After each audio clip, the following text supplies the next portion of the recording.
então, é a continuação de Receita Pública. Quem pode me dizer até agora qual é o conceito jurídico de Receita Pública que a gente trabalhou? Dizer com suas palavras. Se ninguém disser, eu posso escolher, né? Entre os participantes aqui. Vou abrir o chat também para ver vocês. Pronto. E aí, com suas palavras, qual o conceito de receita pública jurídico que a gente trabalhou? Gente, ninguém? Eu tô aqui, professora. E aí, Eduardo Raione, me conte. Qual é o conceito jurídico com as suas palavras de receita pública? Poxa, professora.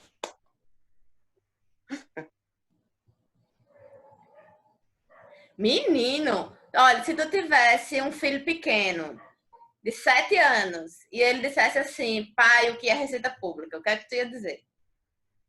Receita pública é a arrecadação que o Estado faz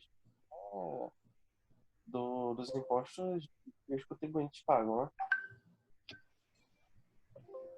Certo.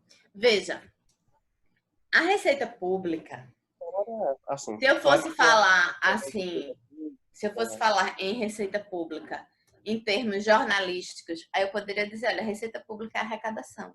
Quando eu vou para o termo técnico, eu vou ver que nem toda arrecadação vai ser receita pública, de acordo com a doutrina, de acordo com conceitos jurídicos, né?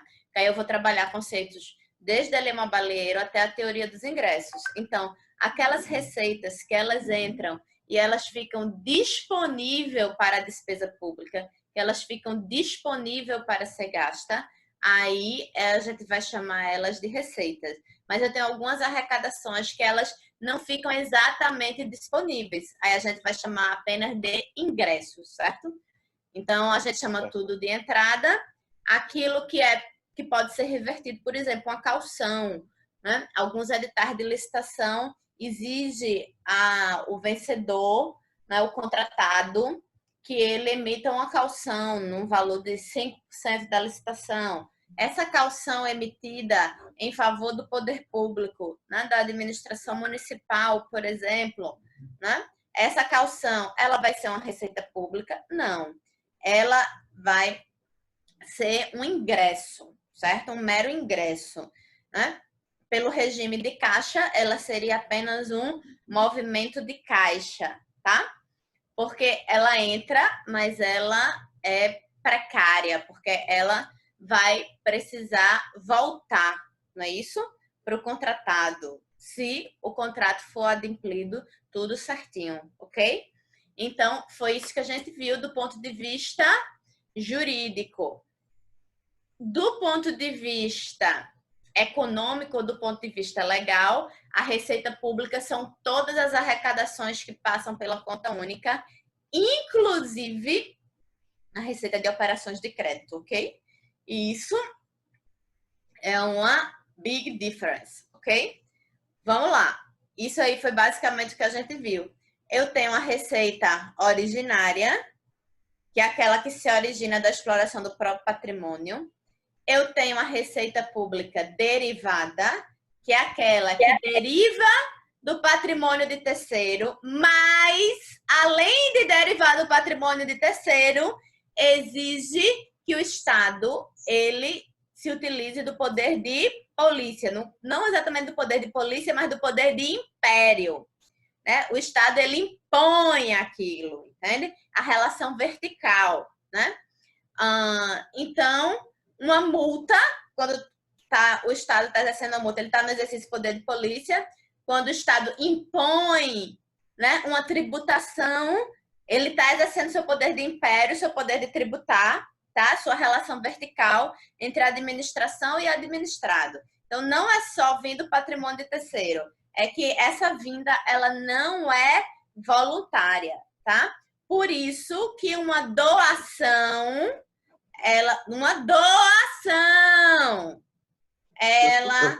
na doutrina que eu me filio, que é a que eu recomendo para vocês, para esse assunto de receita pública, que é o professor Regis Fernandes de Oliveira, né? Uma doação vai ser enquadrado como receita originária, porque já se origina no patrimônio do Estado e o Estado não utiliza o poder de império, em que pese eu tenho entendimentos doutrinários divergentes, ok?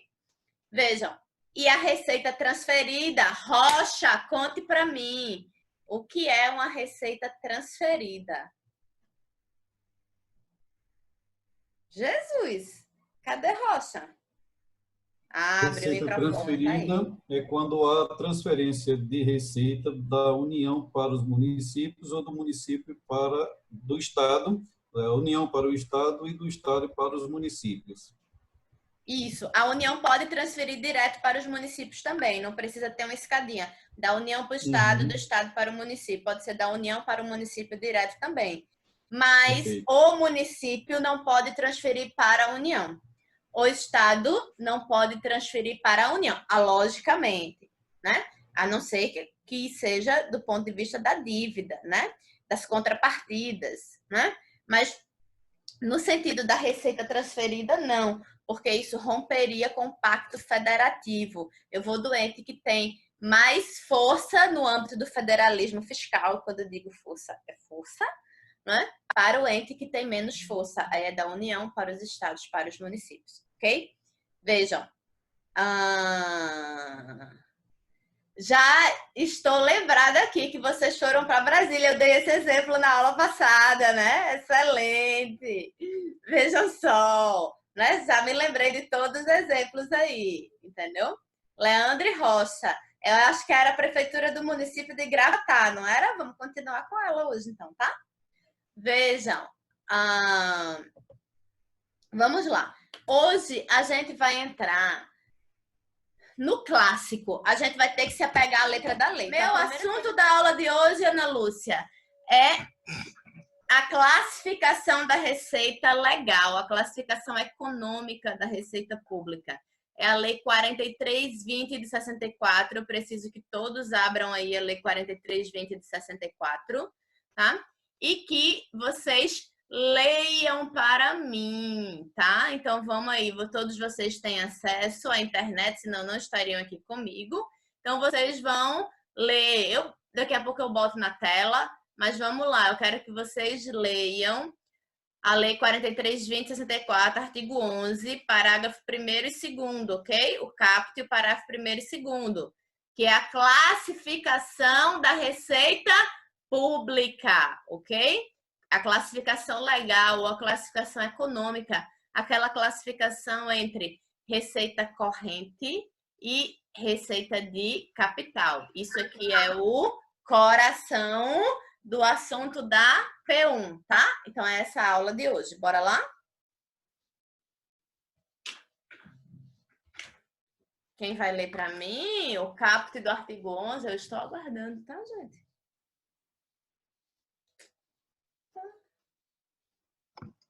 Tem som aí?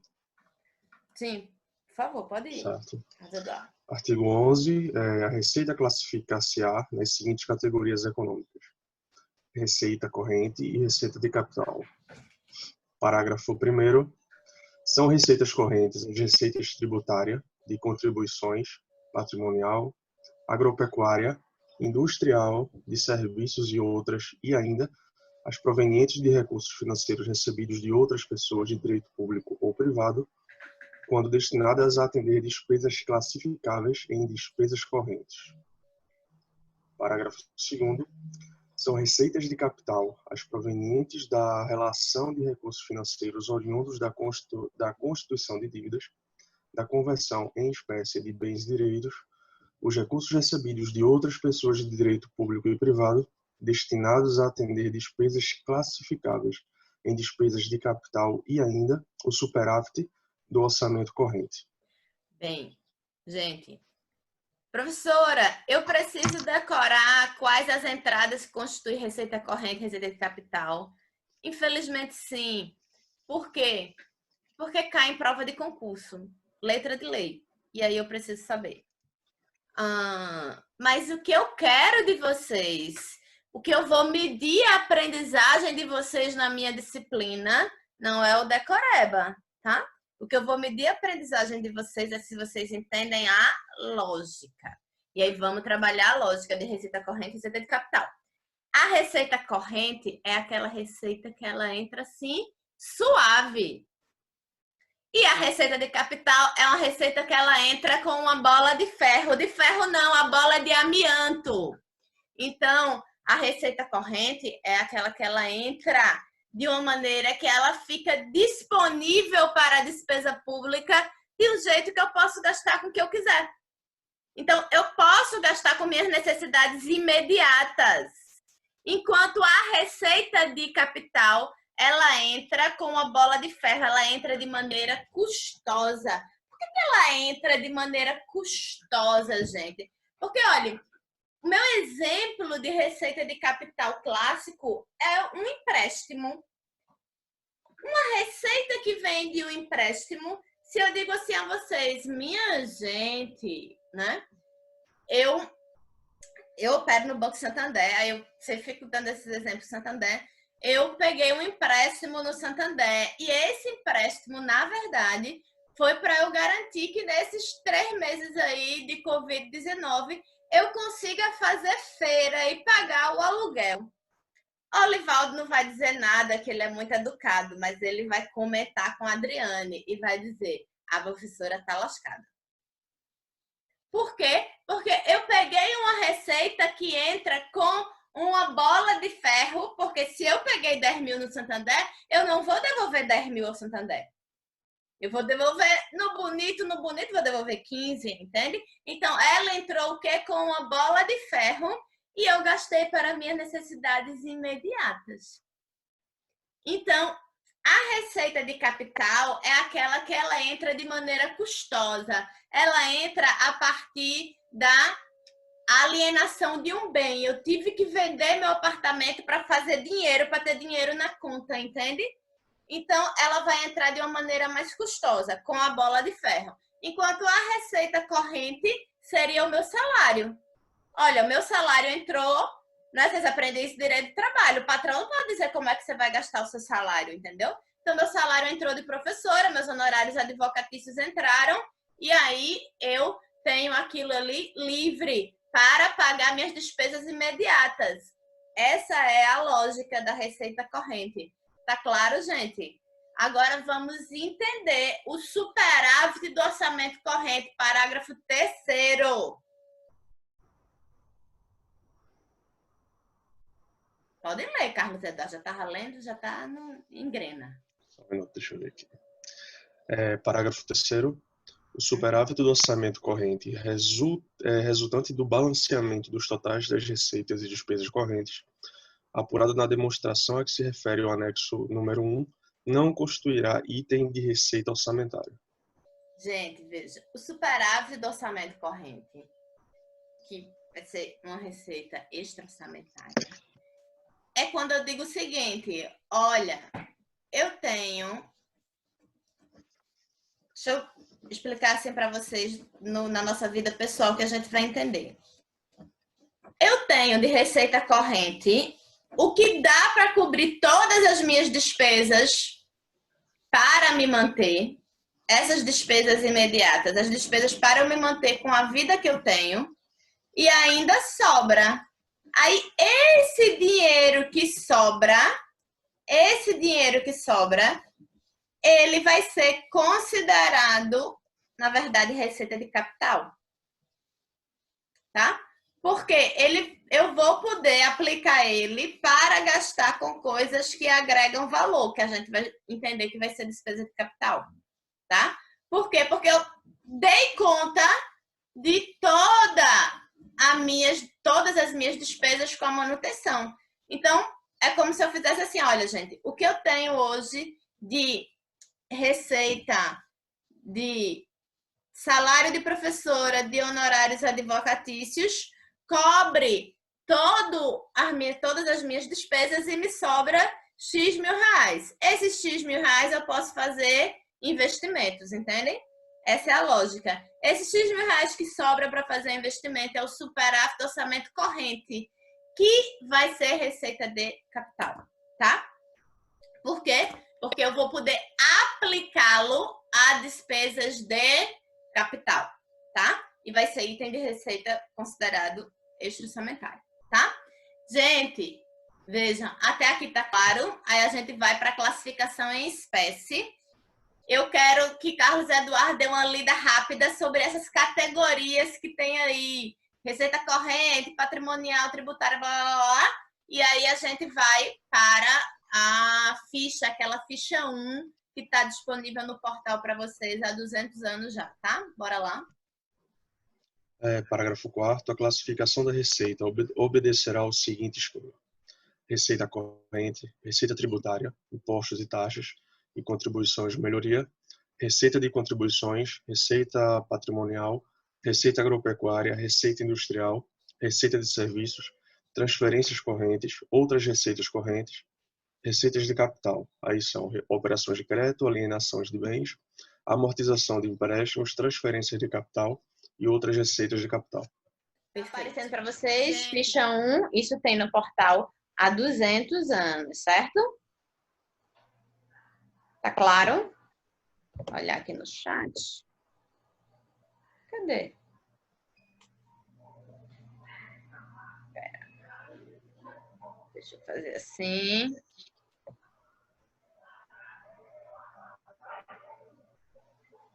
Não, aqui. Aqui.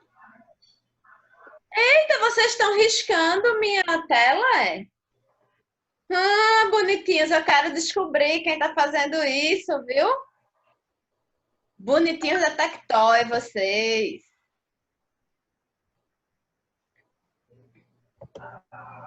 Por que não tá aparecendo o chat para mim? Mas vamos lá. Olha, receita corrente. A receita corrente, receita tributária. A primeira coisa que eu quero chamar a atenção de vocês, eu preciso entrar um pouco em direito tributário, mas não tem muito jeito. Eu preciso falar disso. A primeira coisa que eu preciso falar com vocês é que quando eu falo em receita tributária em direito financeiro, eu estou falando apenas de imposto, taxa e contribuição de melhoria. Apenas disso. Porque quando eu falo de receita tributária, de tributos em espécie, em direito tributário, aí eu estou falando de imposto, taxa, contribuições de melhoria, empréstimo compulsório e as contribuições especiais, certo? Mas, quando eu falo em direito financeiro, nessa categoria aqui, receita tributária é imposto, taxa e contribuição de melhoria. É uma outra categoria de receita corrente, a receita das contribuições, porque as contribuições elas são espécie própria, elas nem sempre foram entendidas como espécie de tributo, né? Isso só quando a gente passou a adoção da teoria pentapartida dos tributos, tá?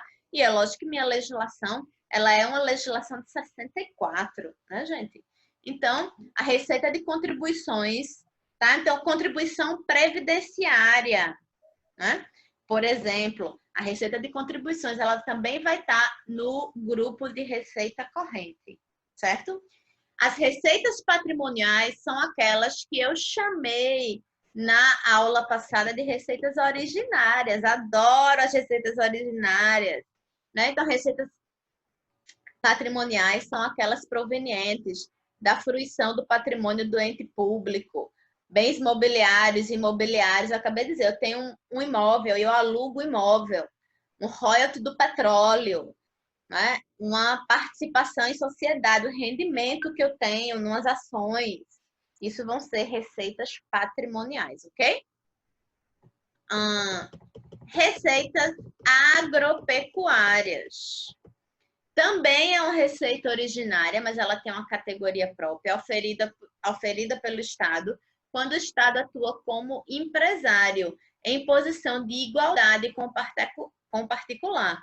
Decorrem da exploração econômica por parte do ente público de atividades agropecuárias, tais como a venda de produtos agrícolas, grãos, tecnologias, insumos, pecuários, sêmens, técnicas de inseminação, matrizes, etc., reflorestamento, ok? Então, receitas agropecuárias eu poderia enquadrar, hipoteticamente aqui falando, tá? Por exemplo, a Embrapa, ela vende sementes, né? Sementes transgênicas. Então, a receita adquirida dessas sementes transgênicas pode ser enquadrada como receita agropecuária. Mas pensemos assim, o Estado, né? Quando eu falo Estado, eu poderia falar de União, Estado ou município, mas aqui eu estou adotando a classificação imposta pela União e pelo princípio da simetria eu trabalho Estados e municípios, ok? Mas a União, ela poderia ser proprietária de uma fazenda pecuárias. Gente, eu vou passar agora para a receita de serviços, ok? Receita de serviços. Vamos lá. Receita de serviços. Vamos pensar o seguinte. O Estado, prestador de serviços públicos, ele é um Estado que ele vai prestar inúmeros serviços, né? Então, eu tenho um serviço de transporte público, que é um serviço prestado pelo Estado. Eu tenho um serviço médico hospitalar. Eu tenho um serviço educacional, tá? Prestem atenção. Eu tenho um serviço eminentemente de acesso à cultura e a lazer, né? Acesso a museus, etc. Posso entender como serviço. Eu estou falando de serviço público lato sensu, tá? Vejam, sendo que os serviços, eles... Tá gravando. Pera, vou confirmar agora se está gravando. Pra mim tá funcionando normal e... Porque ele vai no automático. Toda reunião da sala, ela tá gravando, tá? Já foi a configuração dada. Nem aparece para mim aqui record, tá?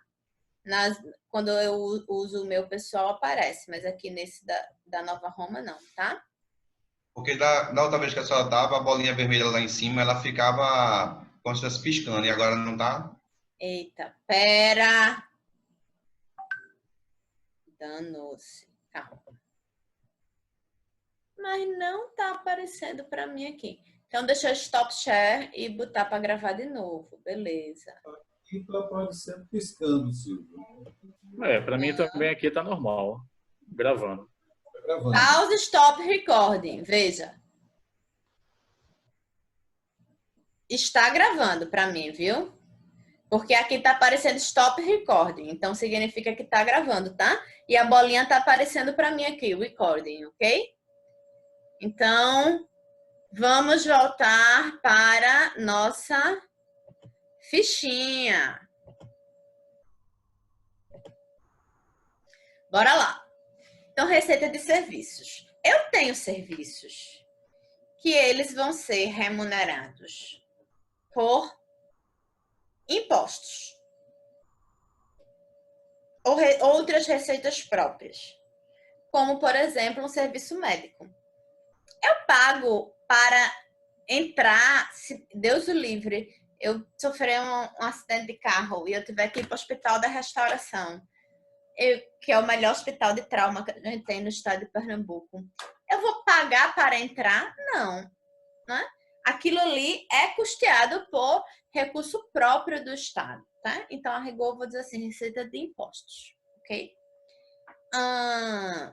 Eu vou ter serviços que eles vão ser custeados por taxa. Por exemplo, o serviço de coleta de lixo dos municípios. Ele é custeado por taxa municipal de coleta de lixo. Veja. Beleza. Mas eu tenho serviços que eles são custeados pelo preço público. O preço público, ele é quando eu tenho um serviço que ele vai ser específico e divisível, mas adotando o entendimento da doutrina administrativista e da doutrina e da jurisprudência do Supremo, mas ele vai ser remunerado por preço público ou por tarifa. Significa que ele vai ter um concessionário ou um permissionário que vai precisar modular aquele preço, tá?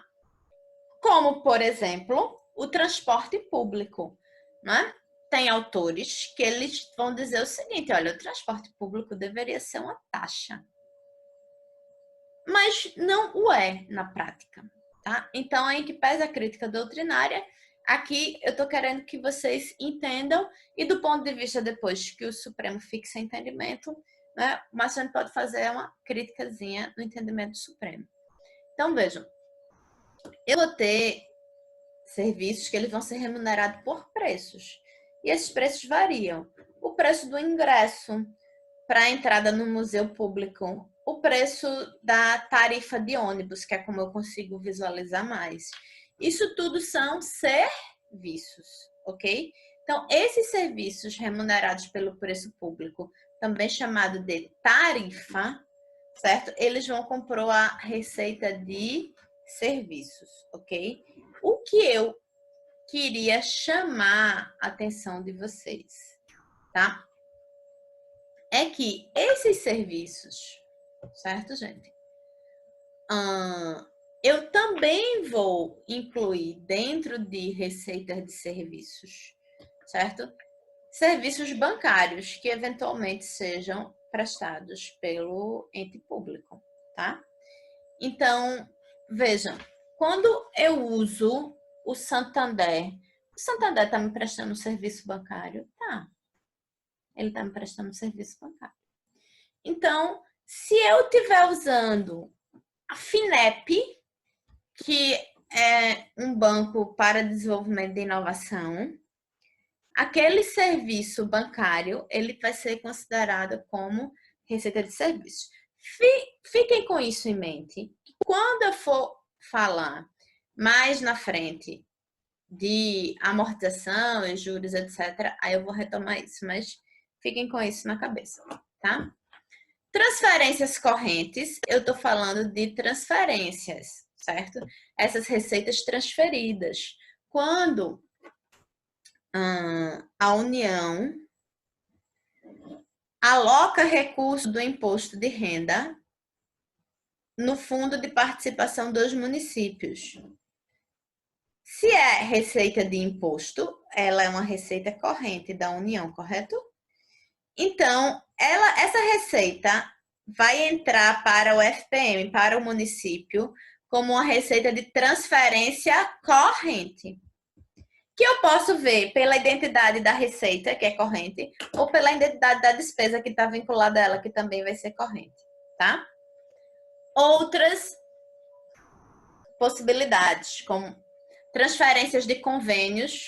Então, no exemplo que eu dei das receitas transferidas voluntárias, no exemplo que eu dei na aula passada, imagine Leandro e Rocha, pelo município de Gravatá, firmam um convênio com o Ministério das Cidades. E nesse convênio, eles recebem um recurso, tá? Quando eles recebem esse recurso, isso ali vai ser uma transferência corrente, tá? Quando, logicamente, isso for para custear despesas correntes, tá? Em regra, os convênios assim são. Transferências de pessoas, contribuições, doações que pessoas físicas possam realizar para as pessoas públicas, mas o que eu quero chamar a atenção para vocês aqui é outra receita corrente. Multa. Então, eu poderia perguntar na minha avaliação, multa. Ela é receita tributária? Claro que não, multa é penalidade. Administrativa ou tributária, mas multa é penalidade, pelo amor de Deus, multa é sanção. Logo, multa é corrente? Multa é corrente. Multa fica disponível para a manutenção do Estado, mas a multa ela é enquadrada como outras receitas correntes. Quando eu vou para a dívida ativa, pelo amor de Deus, certo? Não me confundam. Dívida ativa com dívida pública. A dívida ativa é um crédito que a fazenda pública tem a receber dos seus inadimplentes. Ok? A dívida pública, ela é outra coisa. Ela decorre do crédito público e aí é quando o poder público deve. É outra coisa. A dívida ativa é um crédito a receber, tá? Então, por exemplo, hipoteticamente, se Rocha não paga imposto de renda, né? É lógico que o nome dele vai ser escrito na dívida ativa. Beleza? Mas foi só um exemplo hipotético, viu? Gente, receitas de capital. Minha receita de capital clássica é operação de crédito, certo? Vamos lá. Empréstimo envolve duas coisas. Envolve devolução do dinheiro e eu não vou devolver o dinheiro no mesmo valor. Eu não vou pegar um empréstimo de 100 mil reais e devolver 100 mil reais, gente. Porque aí não é empréstimo, tá entendendo? É doação, isso é coisa de pai para filho, certo? Empréstimo é um serviço que ele é remunerado através dos juros. Então, a operação de crédito, certo? A operação de crédito, tá? Ela é uma operação de empréstimo. Aí vamos lá, para eu dialogar com o que Raoni falou, certo? Para ver se eu entendi bem a pergunta dele. Veja, a União, ela tem títulos, a União no Brasil, ela tem títulos da dívida pública, ela compra títulos da dívida pública e ela tem esses títulos. Esse rendimento vai ser receita corrente patrimonial. Quando a União ela vende esses títulos, Raoni, aí é operação de crédito. Entende? Porque antigamente, e hoje ainda se faz, né? Então, a União faz um empréstimo com o BID. Precisa ser autorizado pelo Senado Federal, a gente vai ver pela lei. A União faz um empréstimo com o Banco Interamericano de Desenvolvimento, com o BID. Pronto. Essa receita desse empréstimo com o BID indexado ao dólar, que está 5:1, ela é uma receita de capital clássica. Mas Raoni, que é bancário, pode me dizer o seguinte, mas hoje em dia não se faz mais tanto empréstimo com essas organizações internacionais como se fazia antes. Isso está démodé, verdadeiro ou falso? Verdadeiro. Hoje em dia, como é que se faz? Eu coloco títulos da dívida pública à venda. Quando eu estou vendendo títulos da dívida pública, veja, a Raoni compra um título da dívida pública da União. Raoni que está comprando, ele tem o quê? Ele tem um rendimento, certo?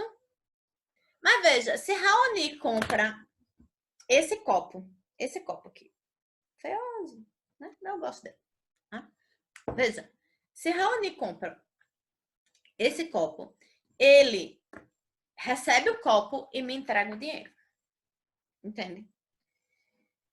No título da dívida pública da União, Raoni compra o título e ele entrega o dinheiro à União, entende? Mas o que é que ele recebe da União? Ele recebe um papel e hoje em dia nem um papel mais é. Entende? Ele recebe uma garantia.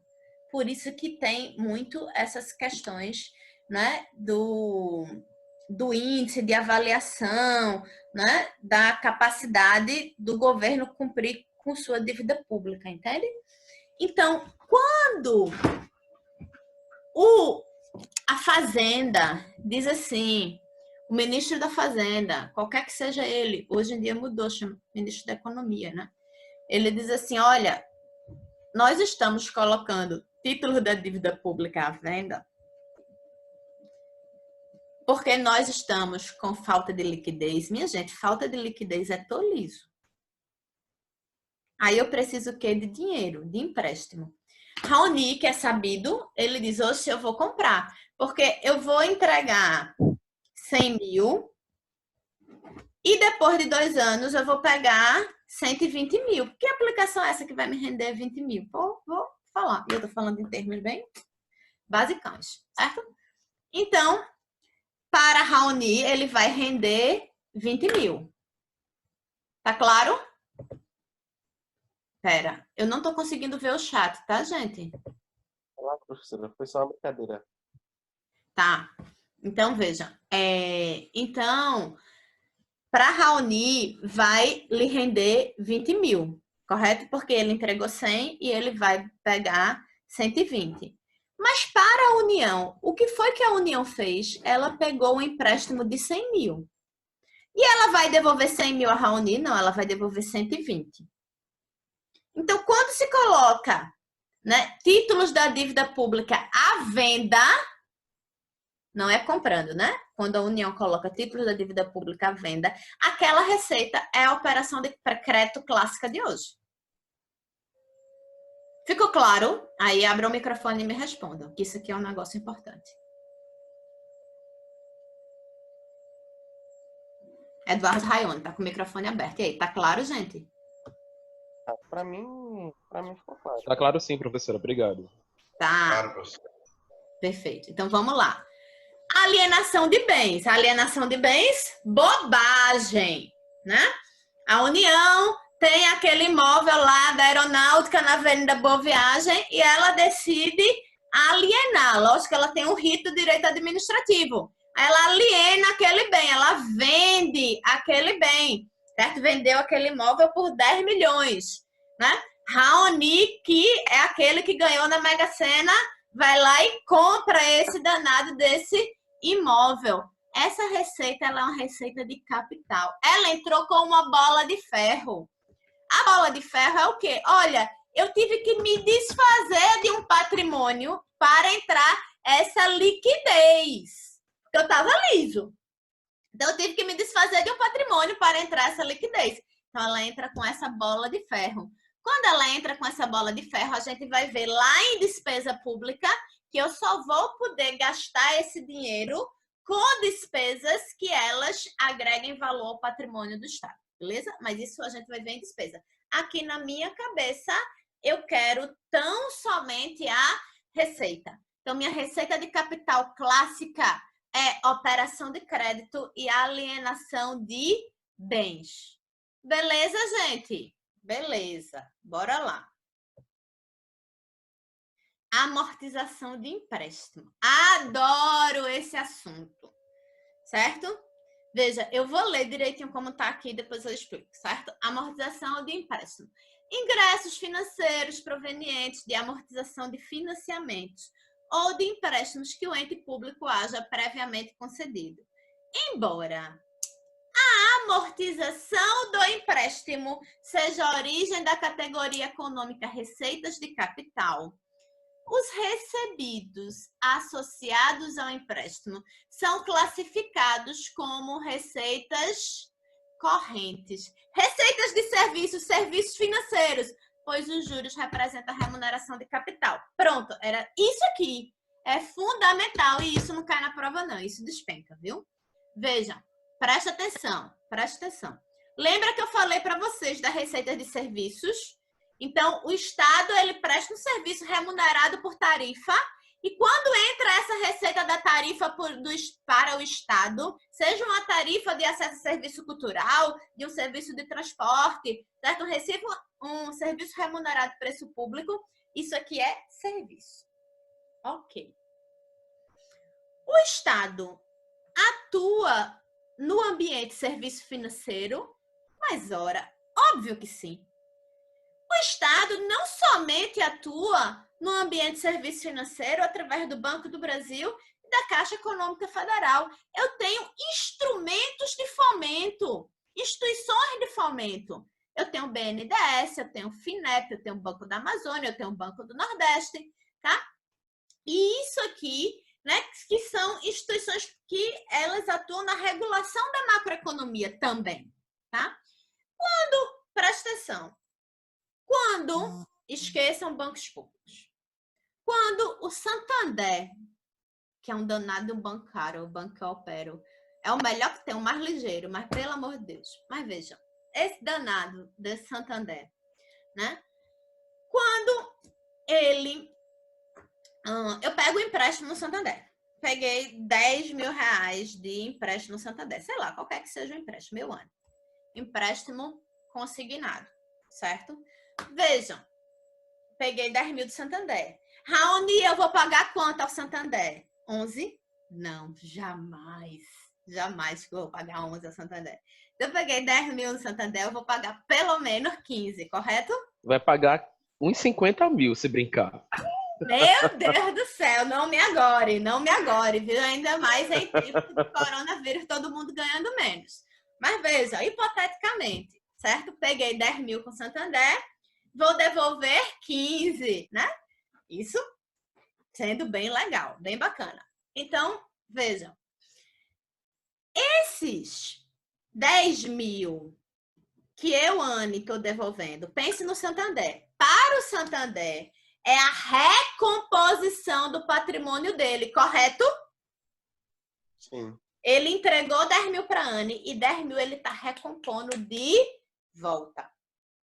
Esses 5 mil, que é juros, os juros, presta atenção, os juros nada mais são do que o jeito do serviço financeiro, do serviço bancário se remunerar. Vejam, se chega um cliente, eu fiz uma consulta hoje para um provável cliente, certo? Nessa consulta, quando eu faço minha proposta de honorários, eu coloco o valor. Olha, vocês vão contratar aqui o escritório de advocacia, nós vamos prestar esse serviço, o valor é esse. Você topa assinar o contrato? Veja, o meu serviço jurídico, ele vale X, correto? Mas o banco, ele vive do quê? O banco, ele vive de aplicar o dinheiro de quem tem muito e emprestar dinheiro para quem tem pouco. E ele vive dessa movimentação, entre outras atividades relacionadas a isso. Mas isso é o carro-chefe, certo? Aí, olha só, o banco ganha dinheiro mesmo com empréstimo. Aí chega lá, né? A pessoa lá toda envergonhada, eu ando no Santander, olha, preciso de 10 mil reais no Santander. O gerente fica feliz da vida que ele vai bater a meta dele. Pelo amor de Deus. É só eu que fico ali com vergonha. Né? Aí vou lá e peço 10 mil reais no Santander. Correto, gente? Vejam, quando a gente pega esse empréstimo, o Santander não pode dizer assim, olha, mas eu vivo disso e esse é o meu trabalho. Eu vivo de fazer empréstimo. Esse é o serviço que eu presto. Eu posso prestar esse serviço. Então, para você pegar esses 10 mil reais, tu vai ter que me pagar 5 mil. Mas, ora, se eu tenho 0 reais e estou atrás de 10 no banco, como é que eu vou ter 5 para te pagar? Então, lá atrás, tem uma filmografia para vocês e tem a origem do dinheiro, que é no YouTube, a qualidade não é boa, mas fala do Banco de Médici, tá? Então, lá atrás, certo? O que é que aconteceu? Alguém foi inteligente, os Médicis disseram assim, olha, isso aqui não vai funcionar, eu vou inventar um outro jeito de remunerar o meu serviço, que é um serviço que é financeiro. E esse jeito é juros. Então, veja, os juros são a remuneração do serviço financeiro, a remuneração do serviço bancário, que pode ser prestado pelo ente público. Eu dei um exemplo assim do privado para a gente ficar claro, mas se isso foi prestado pela FINEP, foi prestado pelo ente público, foi prestado através de um FIER da vida, entendeu? Então, isso aí vai poder acontecer. Quando entra o dinheiro dos juros, os juros eles vão ser receita corrente na modalidade receita de serviço, na modalidade serviço financeiro. E quando entra o dinheiro para amortizar o principal do empréstimo, e cada parcela que eu tenho uma composiçãozinha, né, do que é juros, do que é amortização, tá? Então, quando entra a amortização do empréstimo, sim, ela é receita de capital. Agora, os juros são receita corrente. Minha gente, essa questão dos juros sempre cai na minha prova, tá? E agora vocês têm um vídeo para ver, assistir, tirar dúvida várias vezes, certo? Mas isso não é difícil, certo? Bora lá, transferência de capital é a mesma lógica de transferência corrente, né? Sendo que a transferência corrente... Só um minuto, Raoni. A transferência corrente, ela deriva de uma receita corrente, ela vai ser alocada numa despesa corrente, e a transferência de capital, ela deriva de uma receita de capital. Imagine hipoteticamente que a União faça um empréstimo com BID, autorizado pelo Senado Federal, porque é exigido, e essa União repasse esse recurso para os 26 estados e o Distrito Federal. A União pode fazer isso? Claro que pode. Essa transferência ela é corrente ou de capital? Ela é de capital. Beleza? Tranquilo? Bora lá, Raoni ia perguntar. Rapidinho, professora. Para obedecer a regra de ouro, quando o ente público faz amortização de empréstimos, ele só pode fazer com as receitas de capital, não é? Sim, sim. Veja, bora lá. Exatamente. Regra de ouro do direito financeiro. Perfeita pergunta. Certo? Princípio do equilíbrio. Ok? Ele, para amortizar... Veja, quando entra aqui na receita, é só que eu acho que está tendo uma confusãozinha aqui. Na receita de amortização, é quando o Estado, ele recebe o dinheiro da amortização do empréstimo. Então, é quando ele entregou um empréstimo a Raoni, o FIES, e Raoni está devolvendo. A parte que é a amortização do empréstimo é receita para a União, correto? Acho que a pergunta que você fez foi na despesa. Correto, Raoni? Então, quando a União está fazendo a despesa, a amortização do empréstimo, ela está amortizando o principal do empréstimo que ela pegou com o BID, ela só vai poder alocar para isso receita de capital. Perfeito. Ok. Tranquilo? Obrigado. Outras receitas de capital. Registram-se nessa origem receitas cuja característica não permite o enquadramento nas demais classificações de receita de capital, como resultado do Banco Central. Caiu recentemente numa questão de concurso. Eu nem sou concurseira, que eu sou acadêmica, mas caiu recentemente numa questão de concurso, acho que de procurador, em algum desses estados. E todo mundo se lascou com isso aqui. Certo? E eu estou falando assim, de pessoas que estão, depois de formadas, 5 anos estudando para um concurso. Veja. Outras receitas de capital.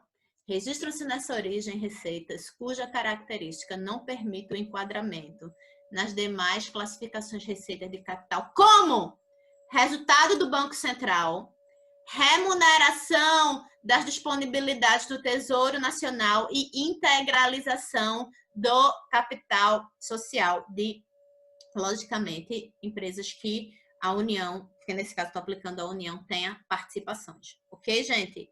Gente, vejam, a ficha está ok. Para fechar essa parte de receita pública. Veja, não vou cobrar na prova assim não, tá certo? Veja, o assunto, ele vai até aqui. Mas eu estou falando de um tema muito quente, ok? Então, meus amados, stop share, bora aqui conversar. Eu preciso falar para vocês ainda de algumas coisas. Dos estágios da receita pública, certo? Veja, classificação de receita vai até aqui. Eu ainda tenho a aula que vem, certo? Então, eu preciso falar ainda para vocês dos estágios da receita pública, tá? Eu preciso falar para vocês ainda da... Deixa eu só colocar aqui... Isso. Só um minuto. Eu preciso falar para vocês de movimento de caixa, certo? E eu preciso falar para vocês sobre preço público, eu já falei. E eu preciso falar para vocês sobre renúncia de receita, certo? Olhem só. Vocês agora. Nós vamos fazer o seguinte. para a gente separar o joio do trigo. Eu vou falar de movimento de caixa, que eu já falei hoje. E eu vou falar de renúncia de receita. Os estágios da receita, aí eu vejo na aula que vem, certo? Junto com a classificação de despesa corrente, que é uma bobagemzinha pequena. Por quê? Porque eu quero que vocês façam uma pesquisa. Tem uma decisão judicial em sede liminar do ministro Alexandre de Moraes, que ele, né, digamos assim, suspende os efeitos. Não é suspende os efeitos, é suspende a incidência do artigo 14 da Lei de Responsabilidade Fiscal, certo? Em razão dessa questão do coronavírus, para os estados que tenham decretado calamidade pública. Essa decisão judicial é uma decisão judicial da semana passada.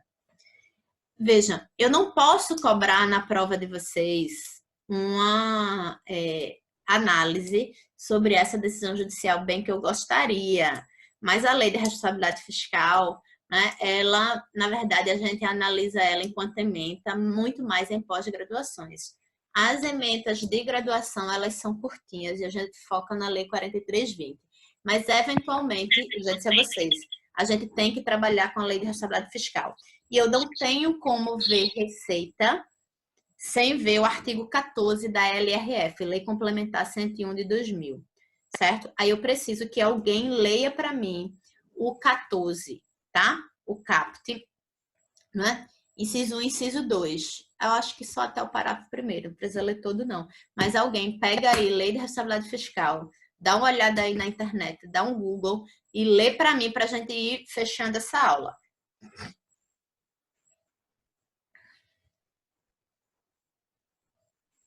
Quem vai ler?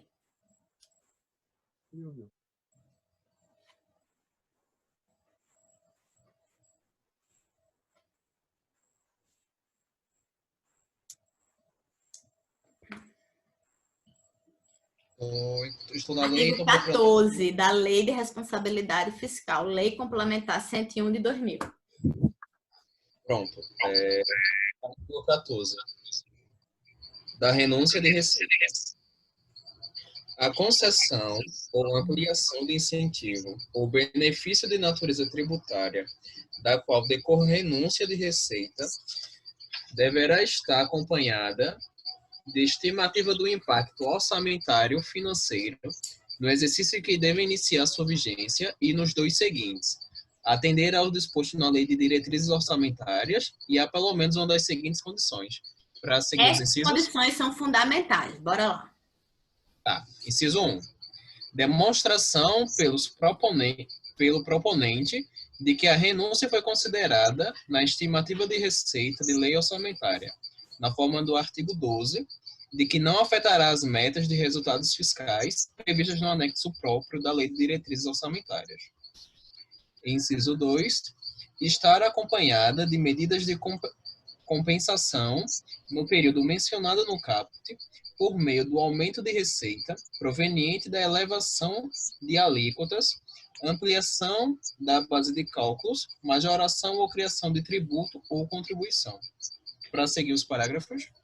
Não, precisa não. O que é que eu quero que vocês entendam? Vejam. A Lei de Responsabilidade Fiscal, ela tem alguns trunfos. Ela tem um trunfo que é que ela impôs uma mesma forma para os não sei quantos municípios, que cada um agia de um jeito no âmbito da gestão de responsabilidade fiscal, da gestão contábil e fiscal. Ela determina ali o que é operação de crédito, ela impõe uma série de questões, certo? Quando ela foi aprovada, tinha uma discussão que era muito mais do âmbito jornalístico, de que seria uma lei assim para fechar torneiras de corrupção. Eu, Anne, não vejo dessa maneira, né? Ela é uma lei que ela padroniza comportamentos e limites à gestão contábil. né? Então, ela coloca limites de despesa de pessoal, e isso principalmente para os municípios, né? Coloca uma dificuldade de gestão, mas de fato coloca mais responsabilidade, não é? Então, ela explica, não é? O que é despesa de caráter continuado, e essas partes de despesa a gente vai conversar um pouco sobre elas, né? Que apesar ela tá fora do nosso orçamento. Mas vejam, a lei da responsabilidade fiscal, no âmbito da renúncia de receita, ela impede que o gestor renuncie à receita. Então, vejam, Leandro, prefeito de Gravatá, ele pode simplesmente dizer, olha, eu tenho um IPTU aqui estabelecido na alíquota de 2%, né? E eu vou renunciar a essa receita, vou dar uma isenção para todos e vou renunciar a essa receita, né? Ele não pode fazer isso porque o artigo 14 da Lei de Responsabilidade Fiscal não permite. Veja, para ele e para os munícipes de Gravatá seria ótimo, né? O município, poxa, eu não preciso pagar IPTU, porque, hipoteticamente, ele teria, por exemplo, descoberto petróleo, tá? Lá. E aí ele não precisaria dessa receita de IPTU. Ele vai dizer, olha, agora eu vou renunciar à receita. Ele só pode fazer se ele comprovar, inciso 2, ele comprova, tá? Que ele perdeu o IPTU, mas ele está ganhando no royalties do petróleo. Então, isso aí, ó, ok. Ele perdeu no IPTU, mas ele está ganhando no ISS. Tá ok. Ou então ele comprova, veja, eu estou renunciando a essa receita aqui, isenção, fomento, tá? Estou renunciando a essa receita aqui, estou dando isenção tributária, que é uma coisa que muitos setores empresariais estão pedindo nesse momento de coronavírus, porque eles estão fechados. E eles têm esse pleito. E é justo que tenham. E aí o gestor diz assim, olha, imagine, você coloca no local de um governador de estado, tá? Que tenha lá um setor pedindo isenção de ICMS. Ele vai dizer assim, olha, mas a lei de responsabilidade fiscal não me permite. Eu não posso dar essa isenção. Né? E aí, o que vai acontecer é que, como vocês estão parados, não gerou circulação de mercadoria nesse período. Mas eu não poderia dar uma isenção para o ano, né? O ano inteiro, por exemplo. Então, por quê? Porque a lei de responsabilidade fiscal não permite. Porque só permite que tenha, eventualmente, uma isenção, que é uma renúncia de receita, um benefício fiscal, qualquer que seja, que vai ser uma renúncia de receita, né? Se eu comprovar que ele não compromete os resultados fiscais previstos na Lei de Diretriz Orçamentária. Se ele eventualmente comprometer, e como é sempre justinho, né? Em regra, pode comprometer, então ele só pode dar aquela renúncia de receita se ele for arrecadar mais em outro canto. Ele não permite a livre renúncia de receita. Aí qual é a novidade? A novidade é que, como o próprio ministro do Supremo fala no voto dele, né?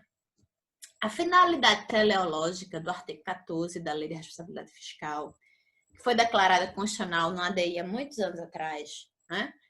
A finalidade teleológica era para que não houvesse renúncia de receita com intuito de benefícios políticos, entende? Eu estou renunciando receita porque, na verdade, a tributação e a arrecadação é uma medida impopular, e aí eu vou renunciar.